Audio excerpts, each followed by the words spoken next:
दोस्तों हेलो दोस्तों, खेसारी लाल यादव का एक सॉन्ग आया है फिल्म का दोस्तों, तू झूठी तेरा प्यार झूठा। दोस्तों वीडियो को लास्ट तक देखिए, आप लोग बताएंगे किस चैनल पे आया है। बहुत ही तहलका मचाने वाला सॉन्ग है, वो भी फिल्म का है दोस्तों। 2 घंटे में इतना तहलका मचा दिया कि आप लोग सोच भी नहीं सकते हैं। तो आप लोग यूट्यूब पे जाके देखिए दोस्तों, बताते हैं किस चैनल पे। तो वीडियो पे लास्ट तक बने। अगर चैनल पर पहली बार सब्सक्राइब करके संगीत हिट न्यूज़ को सब्सक्राइब कर लीजिए और बेल आइकन नोटिफिकेशन ऑन कर लीजिए, ताकि आप लोग को हमेशा वीडियो डेली बाय डेली मिलता रहे। दोस्तों आपको बता दूं कि वो सॉन्ग को गाए हैं दोस्तों खेसारी लाल यादव और लिखे हैं प्यारे लाल जी। और वो फिल्म दोस्तों बाप जी का है दोस्तों।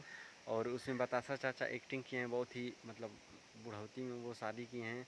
तो उसी पे ये गाना गाए हैं खेसारी लाल यादव। और उसमें वीडियो डायरेक्ट वीडियो आया है दोस्तों। आप लोग को बता दूं कि डायरेक्ट वीडियो आने के बाद भी उसमें काजल रखवानी गाई हैं गाना, यानी उसमें डांस की हैं। और वो फिल्म बहुत ही जोरदार आने वाला है दोस्तों। तो वीडियो पे लास्ट तक बने रहने के लिए बहुत बहुत धन्यवाद। वीडियो को ज़्यादा से ज़्यादा शेयर कीजिए। और जितने भी भाई खेसारी लाल यादव के फ़ैन हैं तो वीडियो को नहीं देखें तो जाके वर्ल्ड वाइड म्यूजिक पे देख लीजिए, वर्ल्ड वाइड रिकॉर्ड पे।